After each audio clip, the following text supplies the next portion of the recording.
By golly, it's amazing. It sounds like something you'd hear on the radio. Presenting the transcription feature. The Lucky Strike program starring Jack Benny with Mary Livingston, Phil Harris, Rochester, Dennis Day, and yours truly, Don Wilson. It's 8:30 New York time. Time to wake up, America, and stump the expert. From Hollywood, it's time now for Johnny Dollar. Kraft presents The Great Gildersleeve. And now meet Dick Calmer as Boston Blackie.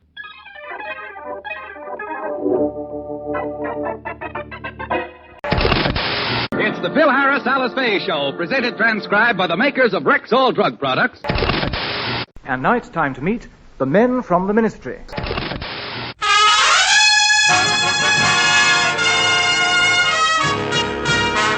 The Armed Forces Radio and Television Service presents the Bob Hope Show with Les Brown and his band of renown. And yours truly, Bill Goodwin.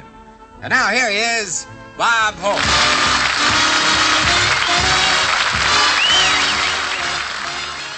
Greetings, I'm Kevin Lauderdale.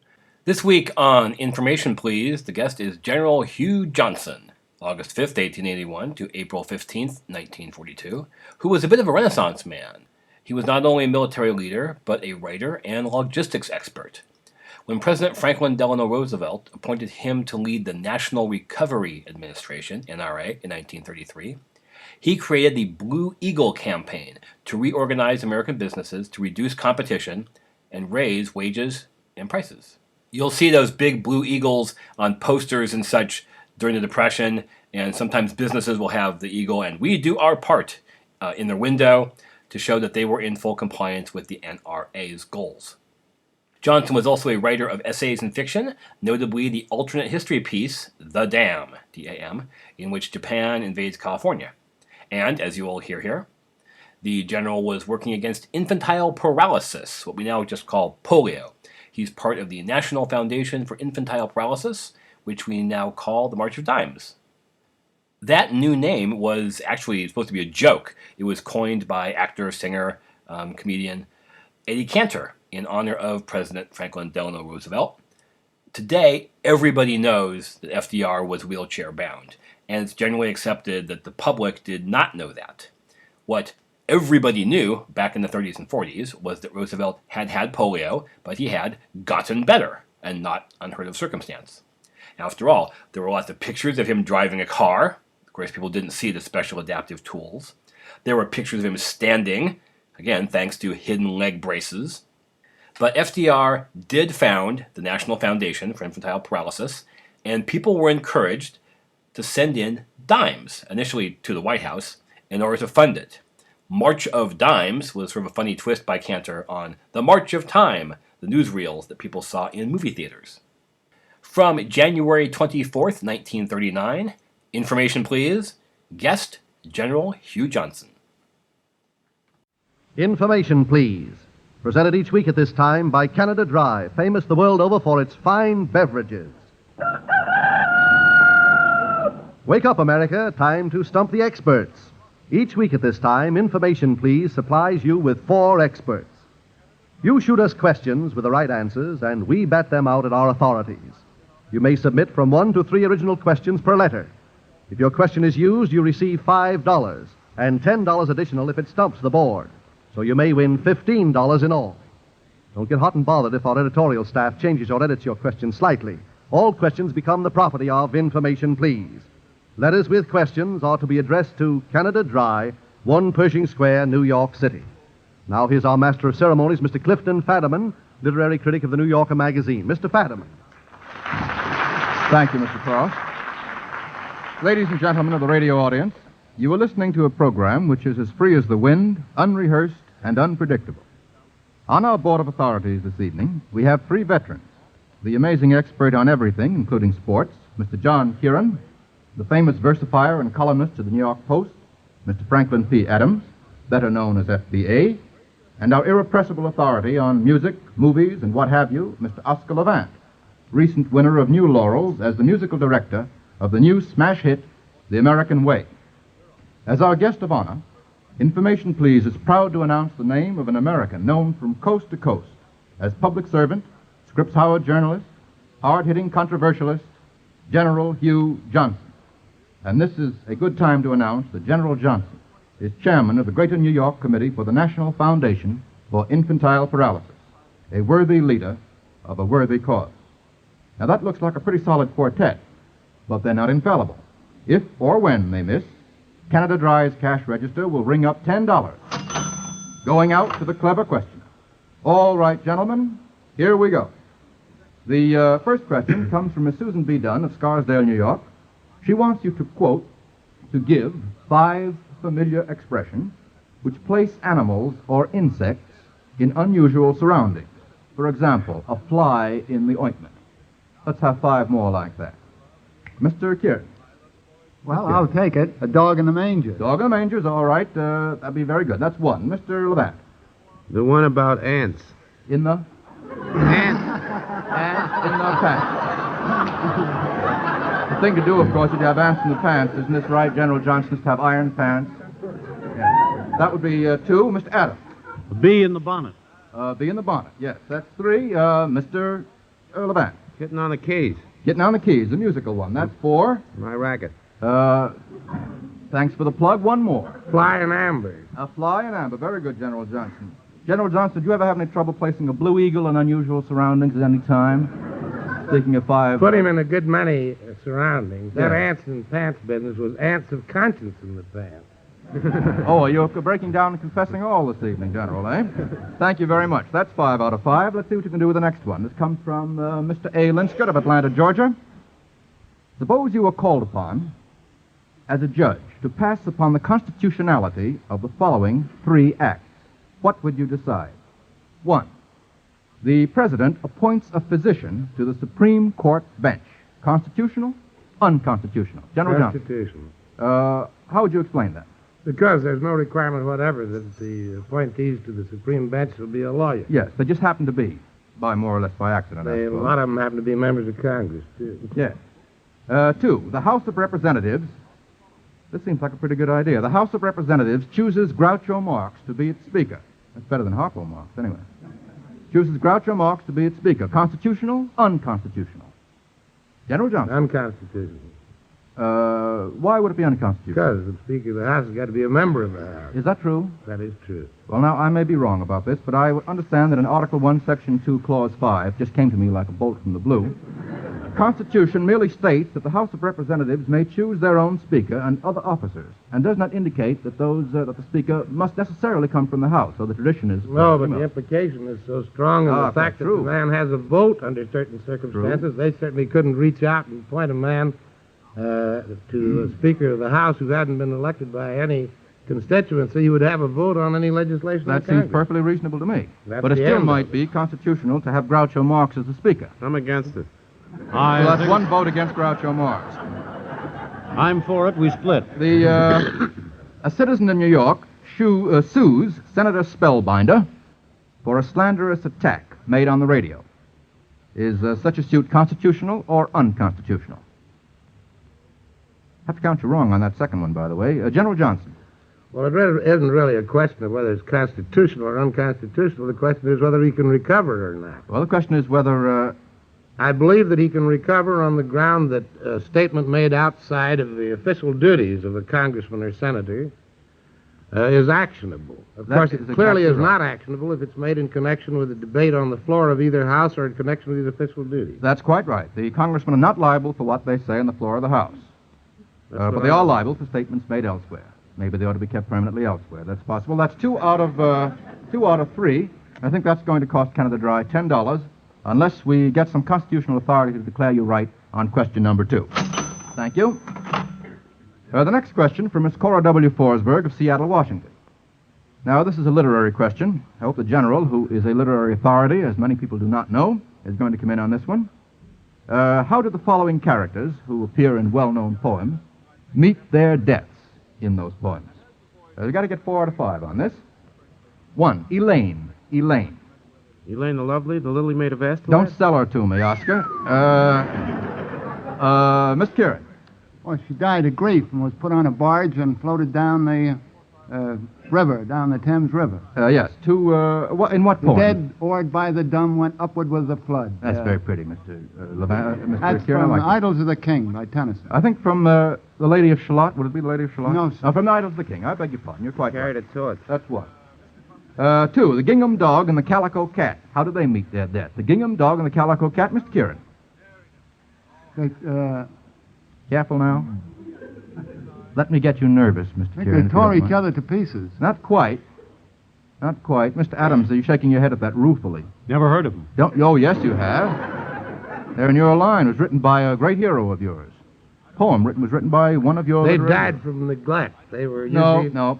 They, Sorry, General.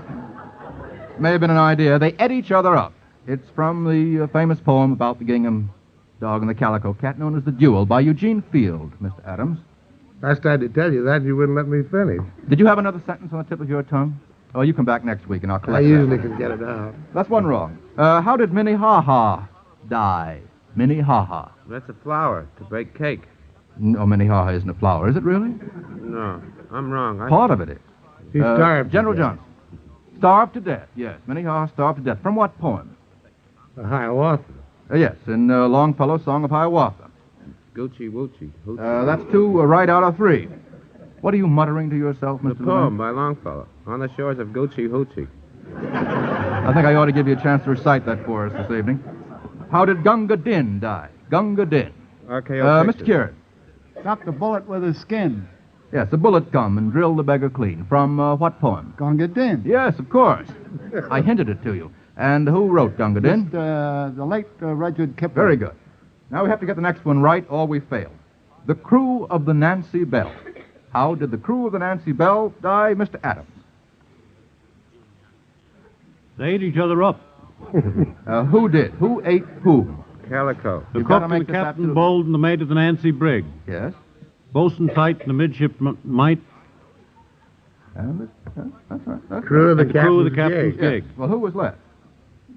Anybody left? An ancient seaman. Yes, there was one surviving Me. sailor. I beg pardon? Me. Me? And only me and the cook was left. And the delicate question, which of us two goes to the pot arose, and we argued it out as As such, and such. me won. Atta boy. That's right. Me what?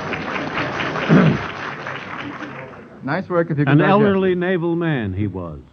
I know they want to go through this whole poem. I don't know how I'm going to head them off. The only way to head them off is to go on to the next question. Well, we got 4 out of 5 on that. The next question comes all the way from California, Berkeley, California. Mr. John Caffrey sends it in.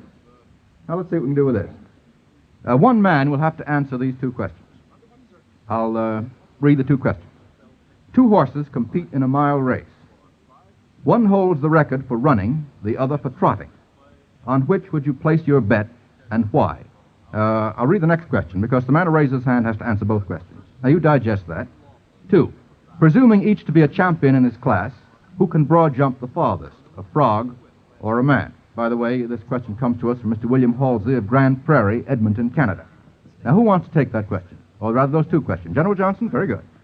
In the first one... The record for a running horse is much less time than the record for a trotting horse. You'd place your bets, therefore... On the running horse. Very shrewd of you. That's quite right, General. Do you know the exact time, Mr. Kieran, for the Well, records? I think the running time is about 1:34 and a fraction, and the pacing and trotting time are about 1:56. That's remarkable. The exact figures are 1:34 and 2/5 and 1:55 and 1/4, which is hitting the nose practically. Very good indeed, Mr. Kieran. Now the second one, General, you have to take the second part of the question. Presuming each to be a champion in his class, who can broad jump the farthest, a frog or a man? A man. A man. Want to give us some figures on that? I'm just guessing. All right, but guess. I think the broad jump goes to about 17 feet for a man, and the frog can't jump more than 4 or 5. A little more than that, I think. Mr. Kieran, do you want to I should enlarge say the general about figures? 26 feet 8 and a fraction inches for Jesse Owens. 26 feet 10, to be exact. Well, in 1935. That's near enough. That's running. Boy, that's some going. How about the frog? Running broad jump. What's the record for a frog? Record for a frog? Don't you cover frog jumps at all, Mr. Kieran? Mark Twain forgot to give the statistics of his.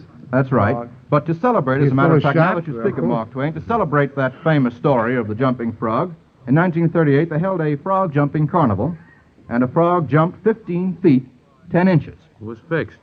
You think so? The whole race is fixed. As a matter of fact, it's a very inferior performance because in order to make the frog jump, you have to tickle him, but you don't have to tickle Jesse Owens, do you, Mr. Carey? Jumps by himself. Very good, General Johnson. Thank you.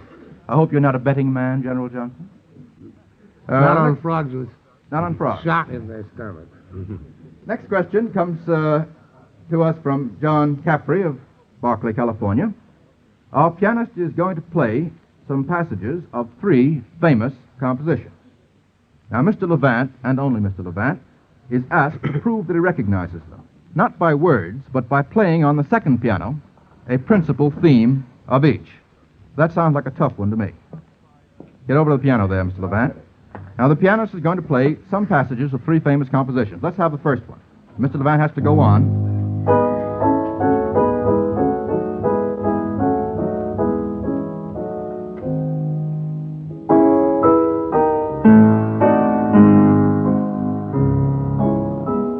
Yeah, that's right enough.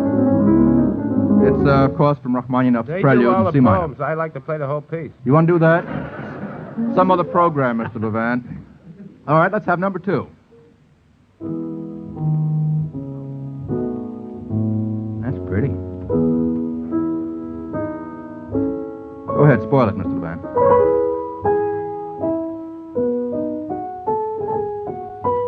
I guess that's right enough. That's Schumann, the Schubert Unfinished Symphony. Very good. That isn't the main theme. That's the second movement. Would you like to go on to the main theme? Why not? They do those poems all day. Or let's have a few notes of the main theme. Oh, that sounds much mainer than the other. Yes, I like that. That's very good. All right, let's have number 3.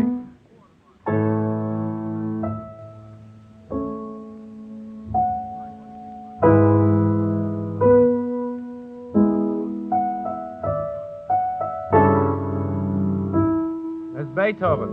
I know, but that's not playing it. That's the introduction, I think, to the A minor, the Seventh Symphony of Yeah. Beethoven. All right, let's have the major theme.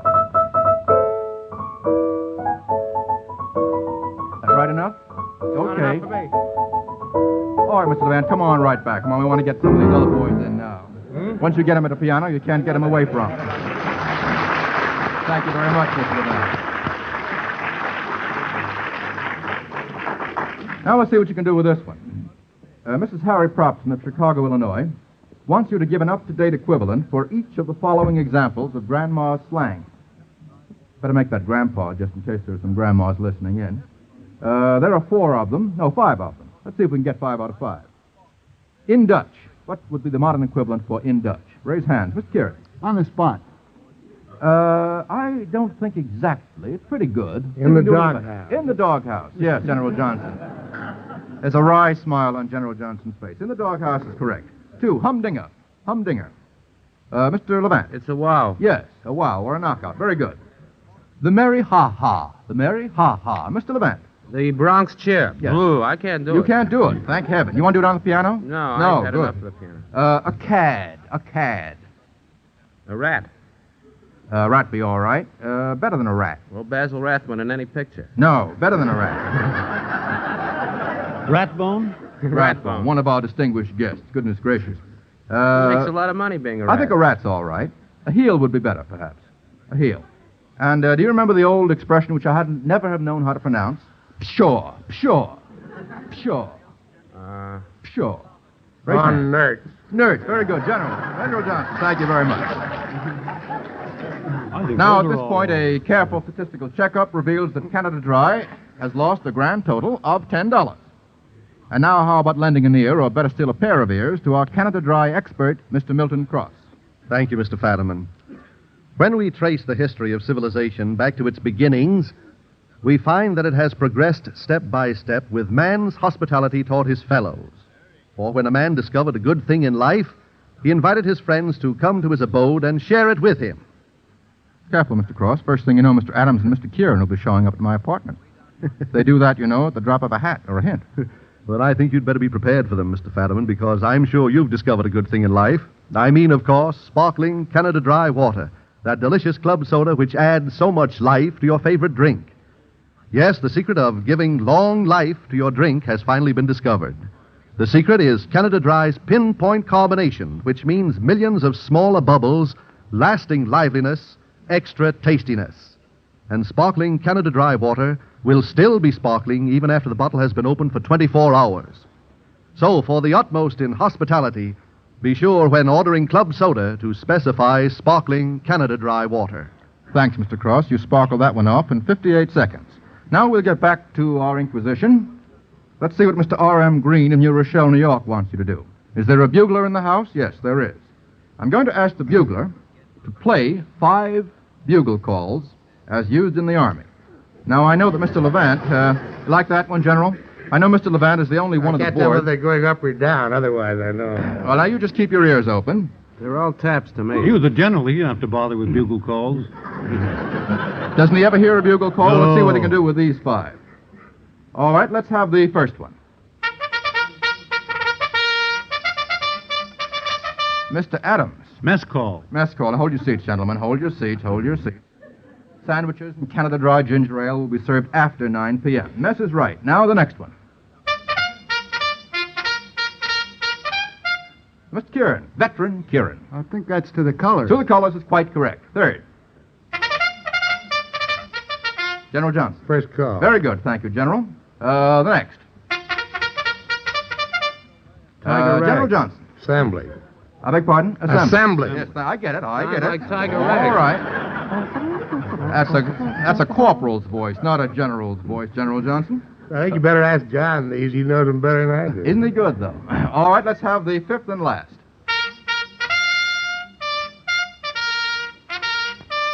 That's Mr. Adams. Have Mr. Taps. I beg pardon? Ooh, taps for you, Mr. Adams. Taps for you, General Johnson. Tattoo. I beg pardon? Tattoo. That wouldn't be the same as retreat, would No. Retreat is right. it? Well, now, Corporal Adams and General Johnson are both wrong on that, I'm sorry to say. Ex-Saddler Kieran is correct. Attaboy. But you came in a little too late. Let's see, we were only to get 4 out of 5 on that, so that'll be okay. I guess you've never heard retreat, have you, General Johnson? It's the most welcome call in the whole list. See what you can do with this one. This comes from Mr. G. Keeler of Windsor, Connecticut. Name the novels or plays in which the following trials occur. 1. There's a remarkable resemblance between the prisoner and one of his lawyers, and this aids the defense. Mr. Kieran. Tale of Two Cities. Yes. Sidney Carton and Lucy Manette's husband. Charles Darnay. Right. Yes, that's quite. That's very good. Far, very good. Got that far right. better thing. Kieran answered it. Yes. Do you want to go ahead and give us No, that I was novel, going to Mr. answer that Levant? one. No? Just knew a quotation from it, eh? Yeah, far, far You wait a better. while. We'll get a couple of quotations for you a little later on in the program. The second one. The defendant, believing himself guilty of murder, is proved innocent by a small boy's testimony. Where's that come from? Mr. Kieran. Mark Twain. Yes, the name of the book? The name of the book was Huckleberry Finn, Just I think. the other one. The other Tom one. Sawyer. Tom Sawyer. The very Indian. good. Tom Sawyer. Injun Yes, that's Joe. right. Remember Muff Potter, who was accused of murdering Judge Robinson? And he was proved innocent, and it was proved that Injun Joe slipped a knife in Potter's hand while Potter was asleep. Right. I've got them all under a spell, ladies and gentlemen. 3. The court punishes the prisoner for his wish by making the wish come true. General Johnson. Man Without a Country. Yes, indeed. Philip Nolan. Very good. The one who wished never to see his country again and was granted his wish. The judge, in a breach of promise case, settles the matter by marrying the plaintiff himself. Mr. Adams. Trial by jury. Yes, our Gilbert and Sullivan Authority comes to bat, knocks out a homer. Very good. 5 and last. Monsieur Floriot is the lawyer for Madame Floriot, who is charged with murder. General Johnson. Madam X. Very good. Very good, General Johnson. What do you do with your spare time, General Johnson? See Madam X. By the way, who wrote Madam X, General? Do you know? I can't tell you. Neither do I. Anybody know? Frenchman. Yes, I know that. It may have been Hervieux, may have been Brieux. We'll get 100 letters tomorrow. Brio, I think. I don't know. 100 letters will come tomorrow explaining how ignorant we are, I'm sure. Well, that's 5 out of 5. Very good. Have to get these boys down tonight. They're too bright. The next one from Rochester, New York, from Mr. S. Norton, is a musical problem, and one man has to answer it. The following musical selection, which we're going to have played, is composed of parts of 4 different songs. You have to identify each of the parts. Now, one man must answer the question correctly with no stumbling. Go right to it.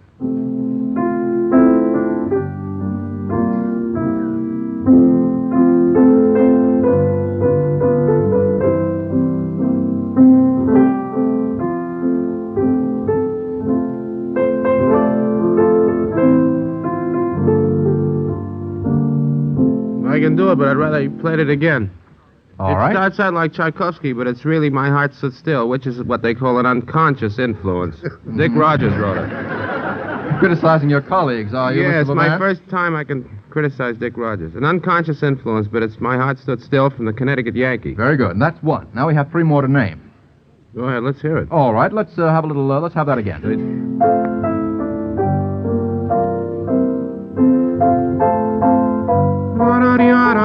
That's Gershwin. Love Walked In. Love Walked Right The In. Goldwyn yes. Follies. The Goldwyn Follies. That's number 2. Small Hotel. Yeah, I'm Dick Rogers. No unconscious influence. No unconscious influence. Nice judgment this evening, Mr. Levant. There's a Small Hotel. That's right. From what show? Do you remember? Small Hotel was On Your Toes. Very good. Now there's only one more to name. That was that da-da-da-dee-da-da-da-da, F.D.R. Jones. Yeah, Franklin D. Roosevelt Sing Jones. Out the News. Sing Out the News. Thank you very much, Mr. Levant. They were all in the That's nose. pretty good. The next question. Oh, this is a good one. It's from Dr. Saul R. Kelson of the Massachusetts General Hospital, Boston, Massachusetts. Don't be depressed. Question, what have the following in common? 1. Daniel D. Tompkins. 2. Richard M. Johnson. 3. William R. King. 4. William A. Wheeler. Don't tell me they all have middle initials, because that's not what I'm after. What else have they in common? W. W? No, there's no W in Daniel D. Tompkins. General Johnson. I don't know about that, but I'd like to call attention to this audience and the radio audience to this drive for infantile paralysis that this Why not, ask everybody to turn in their dime cards before the end of the month. It's a very good time to bring that to the attention of the radio audience. Now, don't you blush, General Johnson. That's perfectly all right. We're glad to have that appeal made. But, General Johnson, that doesn't get you out of answering the question, you know. It's a nice appeal, but you have to tell me what the following have in common. I won't Tompkins, do Johnson, it again. King, I just Wheeler. had to get that in while I could. What have they in common? Say them again. You like the names. Daniel D. Tompkins, Richard M. Johnson, William R. King, William A. Wheeler. They don't ring a bell in your mind? They're all men. Yes, that's pretty good, General. Not quite good enough. They all got 3 names. That's not enough either, Mr. Nobody Levant. knows who anyone is. Goodness That's gracious. kind of a 4 reputable American citizens. Reasonably reputable. And don't know who these gentlemen are. They never heard of me. 4 extremely important men in the history of our country. What they have in common is that they were all vice presidents of the United States. That's all. Canada Dry. We'll lose $10 on that. Goodness gracious. Nobody could answer that question. Apparently not, General. At least 4 people couldn't. General, how would you like to come back on our program some other time? We'll try you again on that one. What can you do with this one? This comes from Mr. A.H. Sakier of New York City. Now, one man must define these 3 terms. The terms sound rather alike. Here they are. Berry-berry, chiri-biri, harakiri. General Johnson, want to take that one? Berry-berry is a disease that comes from eating too much unpolished rice. Not unpolished, would you say? I mean polished rice. Yes, that's an right. exclusive diet of polished rice. That's And chiri-biri is a part of an Italian song that doesn't mean much of anything Very any good, more than General. la la la. And what was the other one? Harry I didn't know you were a is music a form critic, of too. Japanese suicide. Yes, it's for self-disembowelment. Japanese cure for stomachache. 3 out of 3. That's very good. It's tough getting these boys down. Let's see what we can do with this one. Name the occupation which is brought to mind by each of the 3 following pieces to be played by the pianist. Let's have one.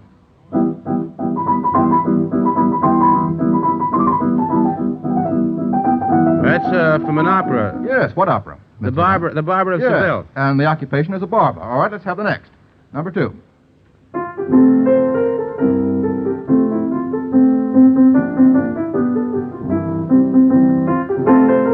Sounds like up Mr. Adams' alley. It is up Mr. Adams' alley. How about it, Mr. Adams?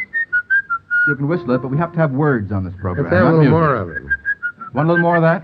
Fond of music, aren't you, General? Well, let him have a little more. Mr. Adams. Policeman. Very good. A policeman's lot is not a happy one from Gilbert and Sullivan's Policeman's Chorus. And let's have the next. Mr. Kieran. Happy farm. Yes, Obama. I think we have another one. Let's have fourth. Mr. Levant? The Peanut Vendor. Yes, from the well-known song of the same name, The Peanut Vendor. And fifth and last.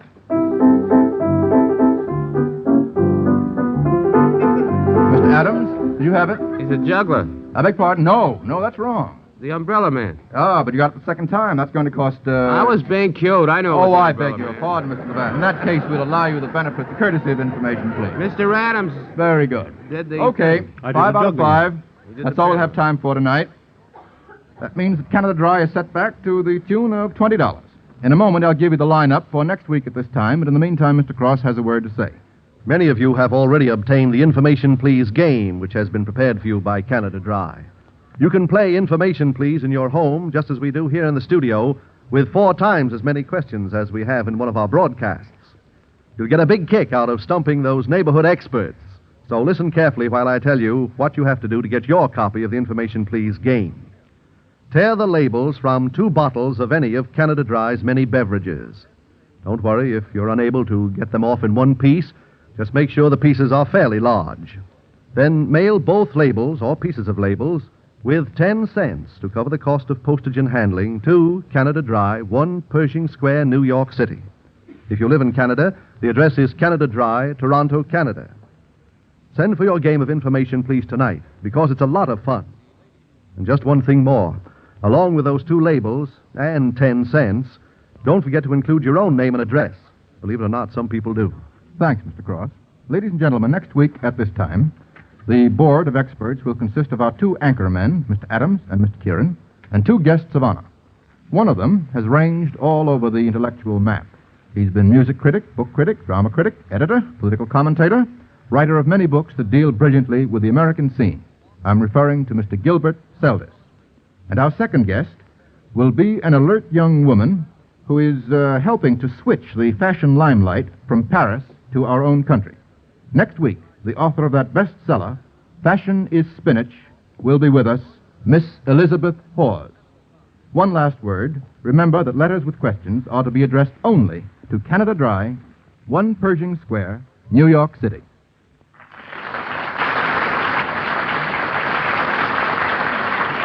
Canada Dry ginger ale, sparkling water, lime Ricky, and Tom Collins mixer come in convenient-sized bottles for every occasion. These exceptionally fine beverages are economical, too. For the largest bottle, the family size, costs only 15 cents plus usual deposits.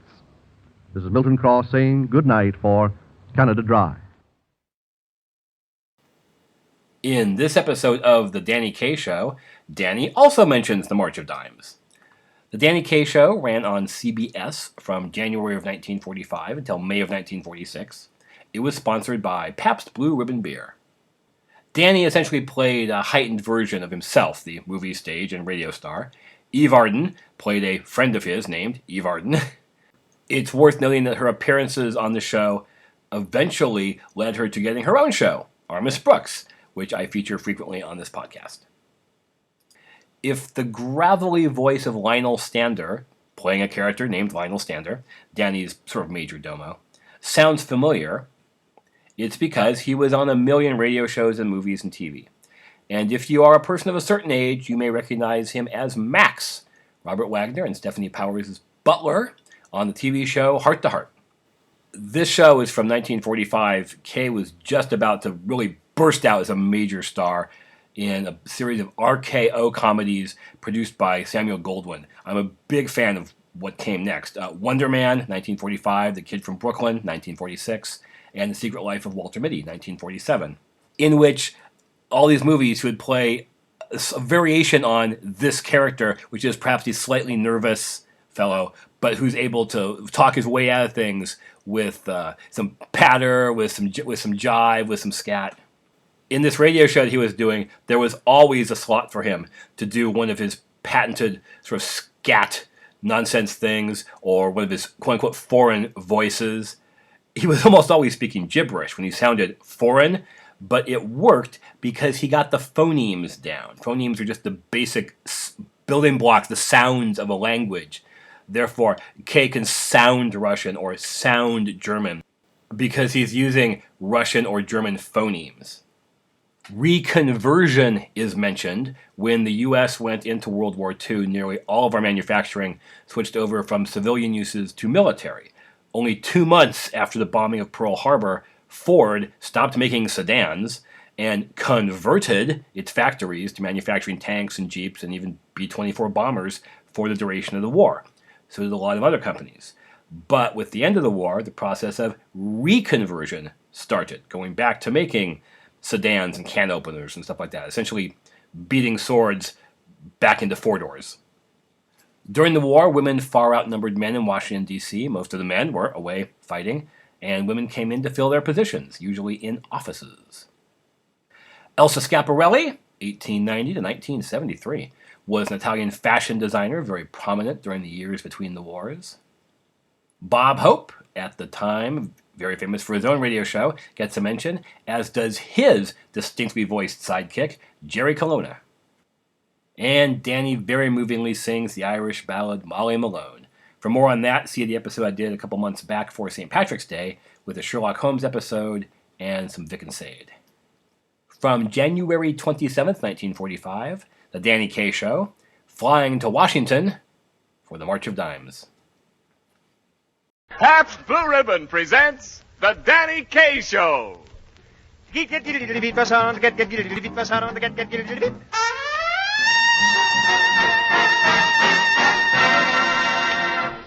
Yes, neighbors, this is The Danny Kaye Show with Eve Arden, Lionel Stander, yours truly, Ken Niles, and the outstanding music of America's top band, Harry James and his music makers.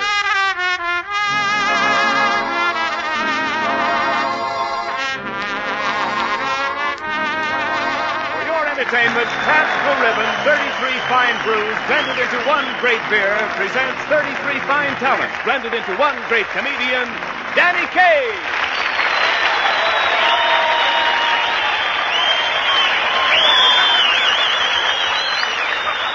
At the moment, we find our hero in his hotel room, splashing and singing in his bathtub. La donne mobile, la donne mobile, la vie e di pensier,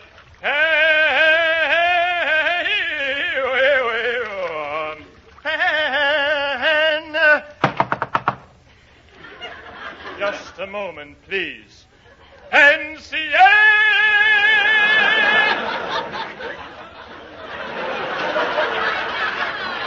Now, who is it? Peekaboo. Oh, it's you, Lionel.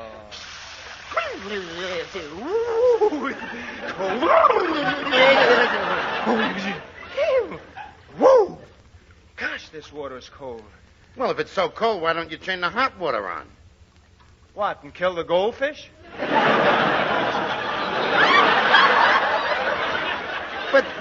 But Danny, why do you keep your goldfish in the bathtub? Because I don't fit in the fishbowl. Oh, look at those goldfish, Lionel. Aren't they cute? What's the matter with the dog? Yeah, they are cute. Yeah, they're smart, too. Come on, you little devils. Whip your little tails around and wash the soap off Daddy. Amazing! Oh, nothing at all, Lionel, nothing at all. Now, come on, Goldies. Do a trick for your Uncle Lionel. Well, I'll be darned. They're blowing soap bubbles. Yes, well, I better hurry up and get dressed. Let me see, a brisk rub down, a brush of the teeth, and... Oh, darn it. Hey, Danny, what are you doing? I squeezed too much toothpaste out, and now I'm having the darndest time pushing it back in the tube. Yeah, I wonder why they make them tubes one way. Hey, Danny, why you got all your suits and stuff laid out? Are you going someplace? Am I going someplace? I'm going to Washington, didn't you know? I didn't even know you were elected. I wasn't elected, Lionel. I'm flying to Washington today to entertain for the March of Dimes. Yeah? I'll bet you'll have fun there, gee. I can just see it. The 9 of you out dining and dancing every night. 9? What 9? Well, I read in the paper that there's 8 girls for every man in Washington. Boy, I wish I could go up with you. I'm sorry, Lionel. Sorry, Lionel. Oh, that's fine. Maybe some other time, maybe. Yeah, but by then the odds may be only 6-1. So you're flying to Washington? Yep. What's the matter, Dan? Well, you know, I've never flown in a plane before. Well, if you gotta fly, it's the best way. Say, Lionel, would you do me a favor and help me on with this, please? Oh, sure. Here, put your left arm in first. Okay. Now, this goes around my left leg here, and that one around my right leg. Now, how do I look? You look chick. Real chick. Hey, would you help me on with my top coat now? Okay. Hey, wait a minute, Danny. What? Don't you think you should wear your parachute over your top coat? Oh, Danny, are you ready? Can I come in? Oh, sure, Evie. Oh, hello, Miss Arden. Hello. Well, Danny, I see you're all dressed for the plane. Yeah. How do I look? Well, don't look now, but your ripcord is showing. Anyhow, why wear a parachute in a hotel? Why wear a We're going down in the elevator, aren't we? Oh, Danny Kaye, you're about the most jittery man I ever saw. Well, I can't help it, Evie. It runs in the family. What? Sure. My father always had a fear of high altitudes. He'd get a nosebleed every time he stood on a thick carpet. Gosh, was your father really like that? Oh, yeah. He was afraid of water, too.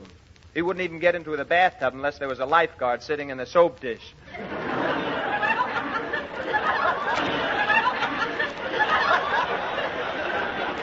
Gee, you must have had a big soap dish in your house. No, Lionel, it was a small lifeguard. Say, Danny, when you get to Washington, I'll bet you'll brush elbows with some dignified dignitaries and potential potentates. You certainly will, Lionel. Gee, suppose you met an earl or a duke. What would you say to him? Oh, that's easy, Lionel. I just say, your lordship. That's very good, Danny. And what would you say to his wife? Your ladyship. Mm-hmm. And how would you address an admiral? Your flagship.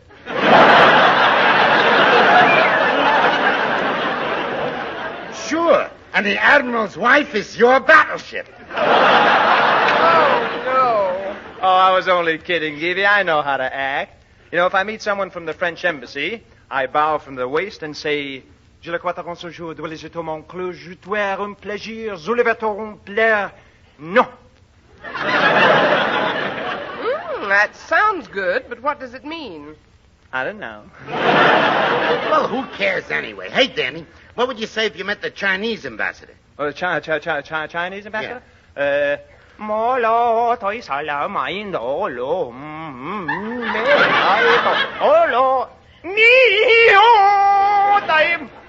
lo. If that means what it sounds like, I'm too young to listen. Oh, hello, Harry. Hello, Eve. Say, Danny, what's that big package you've got out in the hall, all wrapped up in blue paper and pink ribbons? Oh, that's a little gift I'm taking to somebody in Washington. Little gift? It's huge. What is it, Danny? Oh, it's that milking machine I bought last week. I'm going to present it to the Secretary of Agriculture. Danny, the Secretary of Agriculture doesn't want a milking machine. Look, Edie, let's leave that up to him, shall we? Well, let me ask you one thing, Danny Kaye. Have you ever seen a cow in Washington? No, and I've never seen one in Philadelphia. But I got milk in both places. I think that's a very brilliant and thoughtful gift, Danny. Of course, the secretary may think you're a little nuts, but it's still very thoughtful. Well, thank you. A milking machine for the Secretary of Agriculture. It's too bad you haven't got an X-ray machine so you can take it to the Secretary of the Interior. Well, that would be silly. But I think my gift is very appropriate. I even wrote a little verse to go with it. Would you like to hear it? No. No. Let's try that again, shall we? Would you like to hear it? No! That's fine. I'll read it to you.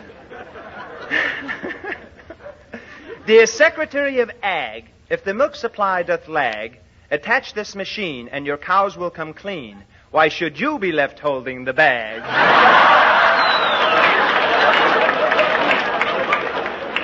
that's fun, Danny. Let me try to make up one. Go ahead.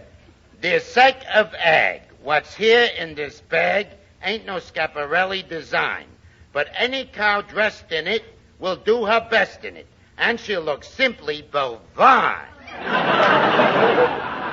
Say, that's not bad, but how about something like this? If your cow looks blue to you, won't say moo to you, and milking time makes her shudder, attach this machine. She'll be more than serene. And by Jove, she'll be utterly udder.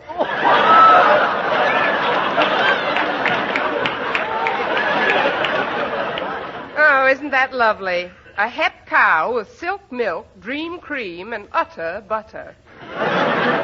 Look, Danny, you better get to the airport. You've got to pick up your tickets and everything. Okay, Evie. Lionel, you take my overcoat, the milking machine, and my bag. Huh? Okay, I got him. What's that? Oh, I forgot to tell you. Keep the milking machine away from that cowhide bag.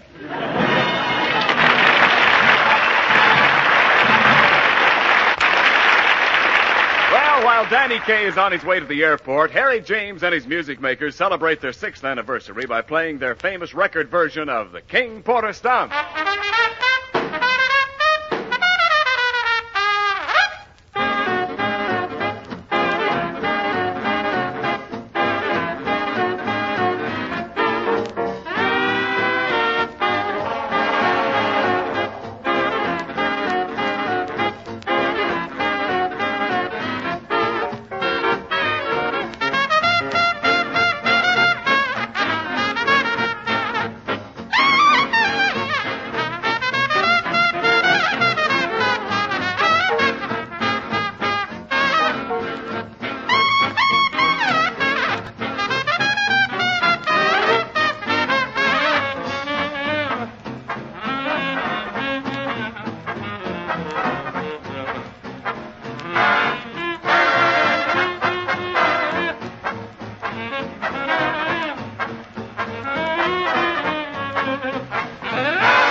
Great, Harry. You know, I love that King Porter stomp. Say, King Porter, isn't that the fellow who wrote Night and Day? No, Ken, that was Cole Porter. Oh, that's right. Ah, Night and Day. It's so romantic. Yes, isn't it? And who do you think of Night and Day, Ken? Well, it isn't really a who, Harry. It's a what. A what? What's a what? One of the pleasantest whats in the world. Pabst Blue Ribbon. Ah, I see you're talking of the beer you love. Oh, definitely, Harry. And why shouldn't I? Why, Pabst is as full of sparkling goodness as ripples in the moonlight. Its 33 brews as perfectly blended as the harmonies in a great love song.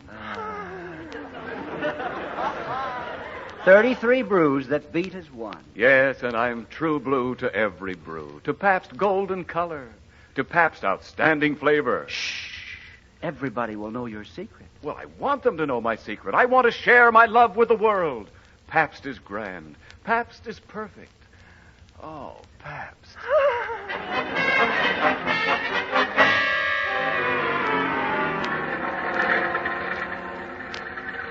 Passengers for plane to Washington, gate number 3, please.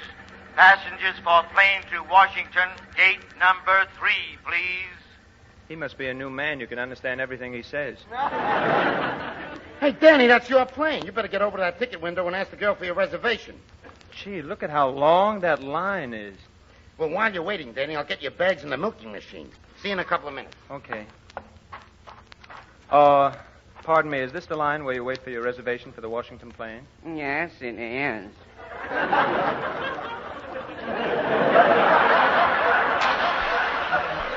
Gee, I hope I don't have to wait long.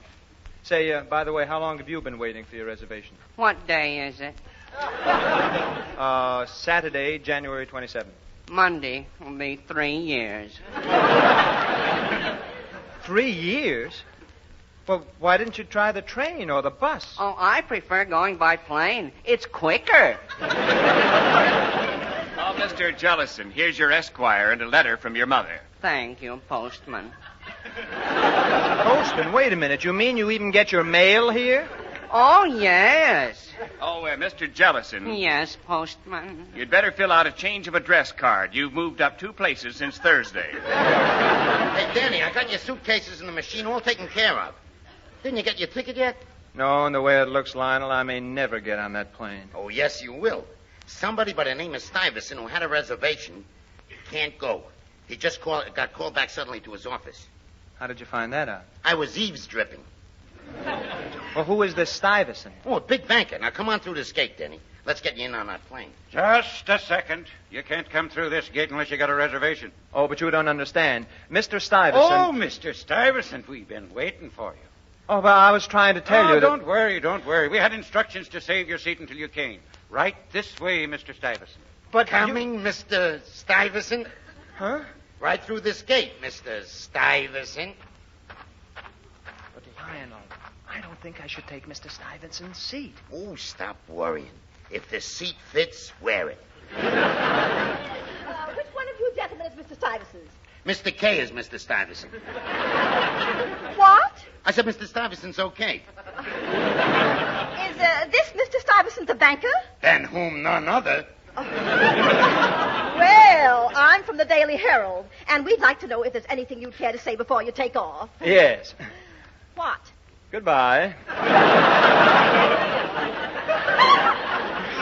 Oh, but Mr. Stuyvesant, as one of our leading financial authorities, what is your opinion of the effect reconversion will have on the unearned increment of a soluble corporation that has no holding company? Well, Mr. Stuyvesant? Yes? Would you rather go by bus? No, not at all. I'm very glad you asked me that question, young lady. Very glad. That very same question, which when put to prominent banking authorities, must not be confused with each other. We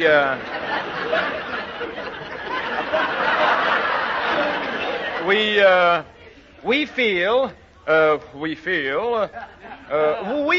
that the fluctuating currency, which, by the way, has exemplified the monetary values thereof, is not at all.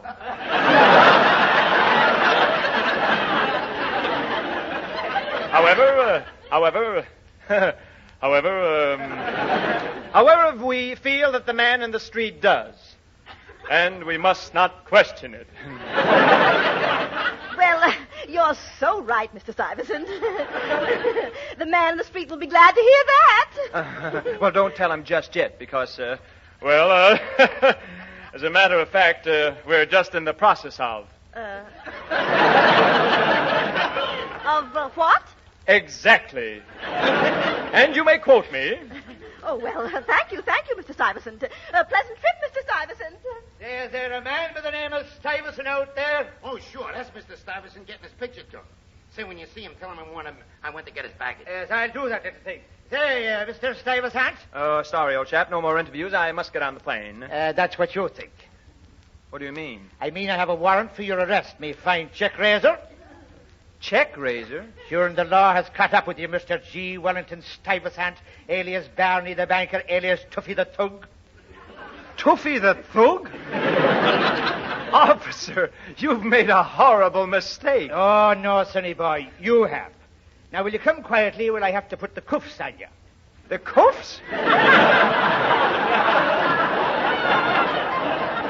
What is this? Tuffy the Thug cuffs, alias Stuyvesant? Look, I'm not Stuyvesant. I'm Danny Kaye. Oh, Danny Kaye, is it? My boy, you're getting in deeper and deeper. But, officer, now just... Stuyvesant, here's your baggage. Lionel, stop this business. I'm in trouble. Tell this man who I really am. Oh, sure. He's Mr. G. Wellington Stuyvesant, the financial typhoon. Oh, no! Well, here's your bag, Mr. Stuyvesant, and machine. Lionel, will you stop the clowning and get that infernal machine out of here? Oh, an infernal machine, eh? Rolling up the airport. No, officer. It's not what you think. Oh, thank heavens I got here in the nick of time. Now, what is this machine? You saboteur, you? Officer, I can't tell you what that machine is. You'd think I was silly. Oh, so you won't talk, eh? Well, we make you talk.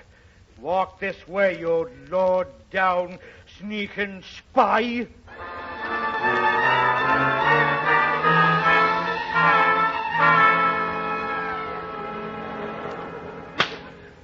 Now, listen, you. I've had enough of this stalling.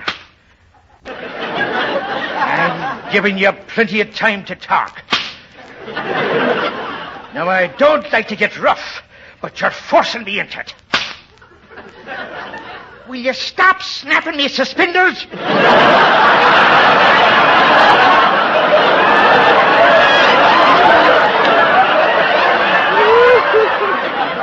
Well, I can't help it. They fascinate me. Gee, pre-war elastic. Stop that, will you? Look here, you. Don't evade the issue. I want a confession. Yes, trying to tell us that this here machine is for an innocent little thing like milking a cow. Officer, look, I've told you 1,000 times that's all it is. You see, these little nozzles fit on the cow. Don't tell me what they fit on. It's either a time bomb or a thing that makes poison gas. Then again, it could be a booby trap.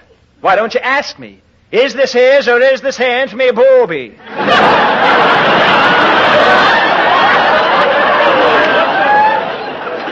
That's no use, Sergeant Barnett. Start working on the other one for a while. Okay. Hey, you. Who, me? Yeah, you. Start talking. What'll I talk about? Come on now. Stop acting dumb. Who's acting? Now, wait a minute. This has gone far enough. You can't hold us here like this. I've got to get on that plane. Now, where's my bag? We're not taking any chances on it exploding. It's soaking in that water tank over there. Soaking in the tank? Oh, you can't do this to me. I'll take it to the chief. I'll take it to the mayor. You better take it to the tailor. Your dress suit's in it. Look, fellas, there's nothing in that bag but my clothes. Come on, I'll show you. Wait a minute. Don't go near that tank. Look, there's bubbles coming out of that bag. Bubbles? Duck, everybody. It's going to blow up. Oh, nothing's going to blow up. That's only my Alka-Seltzer. I've had enough of this. Larry, take the prints and book them. You first, Goldilocks. Now, wait a minute. Now, you just here, can't just press your fingers on this ink pad. Come on, press them down there. That's it. Hey, Sarge, look. This guy ain't got no fingerprints. Now, shall we try it with my gloves off? Look, I've got my license right here in my back pocket. Look out, Sarge! Oh, reaching for a gun, huh? Don't be silly. I wasn't reaching for a gun. Oh, you'd rather use a knife, eh? Cold steel don't make no knife. I haven't got a gun. I haven't got a knife. Look at me. Do you think I'm the criminal type? Look at me. Yeah, look at him. Just gaze upon the gentle features of that innocuous physiognomy, that harmless innocent... The most dangerous type, a baby-face killer. A baby-face killer? Oh, look, I can't stand this anymore. I just can't stand this. I don't keep my license in a booby trap. I'm not a cold-blooded Alka-Seltzer. I'm not a milk-faced baby machine. I'm Danny Kaye. Danny Kaye. Oh, so you're back to that Danny Kaye routine again. Why don't you be Bob Hope for a while? Okay. This is Bob. Can't get out of the police station. They think I'm a saboteur. How am I going to get to Washington? Hope speaking. What do you know, Sarge? Oh, we've both been acting like a couple of imbeciles. It's Bob Hope. Mr. Hope, I'd recognize your voice any place. Always clowning. Yeah, always clowning. Well, I guess we'll be running along now. And thanks for the memories. Coming, Mr. Colonna? Coming, Gate. Let's ambulate. Hey, what's going on here? Hey, eh? quiet, Niles. Well, I was told to rush down here and identify you. What's the... Quiet, Niles. It's all fine. Just fine. They know me now. Sure, everybody knows Mr. Bob Hope. Yes, Sir Bob... Are you kidding? He's Danny Kaye. Oh, so it's Danny Kaye again, is it? Yeah, and who are you? One of the K gang? Sure, we work together all the time. Aha, now start talking and talk fast. Where have you been? The radio station. Oh, short waving to the enemy, eh? No, I was just talking about 33 brews. Oh, there are 33 of you. No. 32? No, it was 33, I tell you. 33. Yes, 33 brews all blended into one great beer. He's talking in code, Cleary. You better tell us the truth. Oh, but I always tell the truth about Pabst Blue Ribbon. I tell you, it's full flavor blended. Are you decoding this, Cleary? Yes, but it still comes out beer. That's what I'm trying to tell you. Order it with confidence, serve it with pride, for no matter where you go, there is no finer beer, no finer blend than Pabst Blue Ribbon. Pabst! Stand back, Cleary. This guy's going to explode. Yeah, let's take the bags out of the tank and put him in it. Oh, this is too much. I can't stand this, I tell you. Look, this is Ken Niles, and that's Lionel Stander, and I'm Danny Kaye. Ah, a likely story. I'm Danny Kaye, I tell you. What can I do? How can I prove it to you fellas? Don't. I've got it. Ah, he's cracking at last. You taking that down, Sarge? Every word of it. All right, keep talking. He's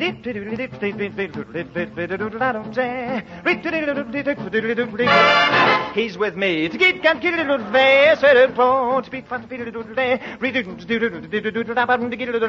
Milking machine. Got to go to Washington to go on the bed. The bed won't say the March of Dimes is going on there. To get to the bottle. The bed don't say. The milking machine. You got to let me go now, Cleary, please. I'm Danny Kaye. I'm telling you. I'm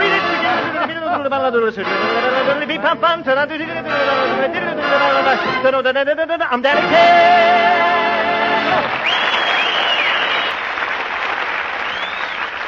Of course, there's no mistake in that. You're Danny Kaye, all right, but I'm still not letting you go. But, officer, look, I have to catch that plane for Washington. Oh, you'll make it all right, and we'll give you a police escort, too, if you do one little thing for me. What's that? Can you sing your sweet old Irish tune, Me Fine Broth of a Boy? Well, me fine broth of a policeman, that I can do and do. Well, anyway, here's the most beautiful Irish folk song I know. It's called The Story of Molly Malone.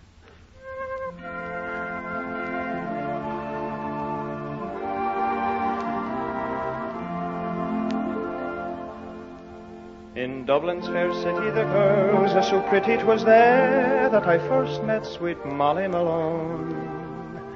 She drove her wheelbarrow through streets wide and narrow, crying cockles and mussels, alive, alive, oh. She was a fishmonger, and faith 'tis no wonder her mother and father were fishmongers too. They drove their wheelbarrow through streets wide and narrow, crying cockles and mussels, alive, alive, oh.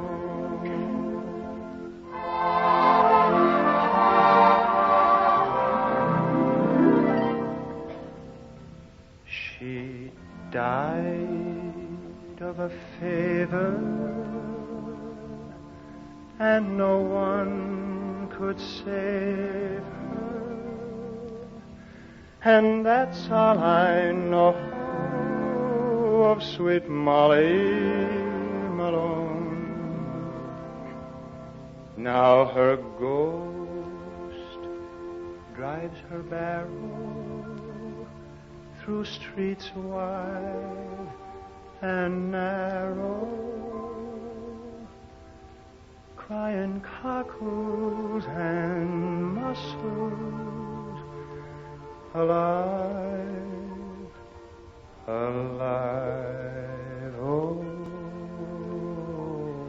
alive, alive, oh, alive, alive, oh, crying and mussels, alive, alive, oh.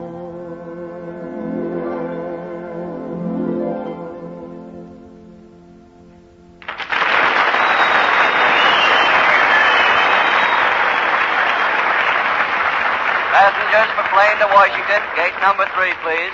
Passengers for plane to Washington, gate number 3, please. Well, here I go. I've got my own ticket this time. Hey, Danny, look, I got the machine back for you. Oh, go away, Lionel, and take that infernal machine with you. Infernal machine, just a minute there, bud. Oh, no!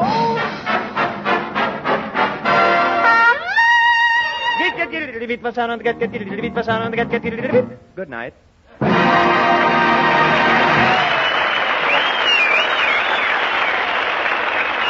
Don't forget, neighbors, next Saturday, another great Danny Kaye Show with Eve Arden, Lionel Stander, Harry James and his music makers, and Danny Kaye. This program was directed by Dick Mack and was brought to you by the Pabst Brewing Company, Milwaukee, Wisconsin, and Peoria, Illinois. This is CBS, the Columbia Broadcasting System.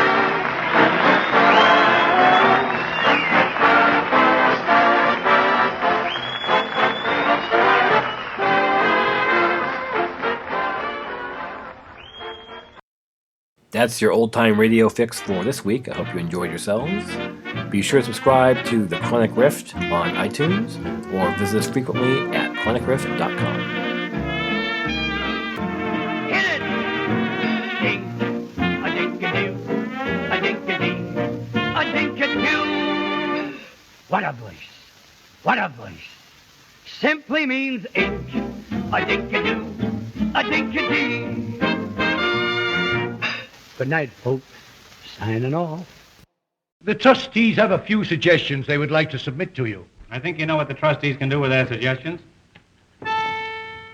I don't know what they have to say. It makes no difference anyway. Whatever it is, I'm against it. No matter what it is or who commenced it, I'm against it. Your proposition may be good, but let's have one thing understood. Whatever it is, I'm against it. And even when you've changed it or condensed it, I'm against it. I'm opposed to it. On general principles, I'm opposed to it. He's opposed to it. In fact, indeed, he's opposed to it. For months before my son was born, I used to yell from night till morn. Whatever it is, I'm against it. And I've kept yelling since I first commenced it. I'm against it.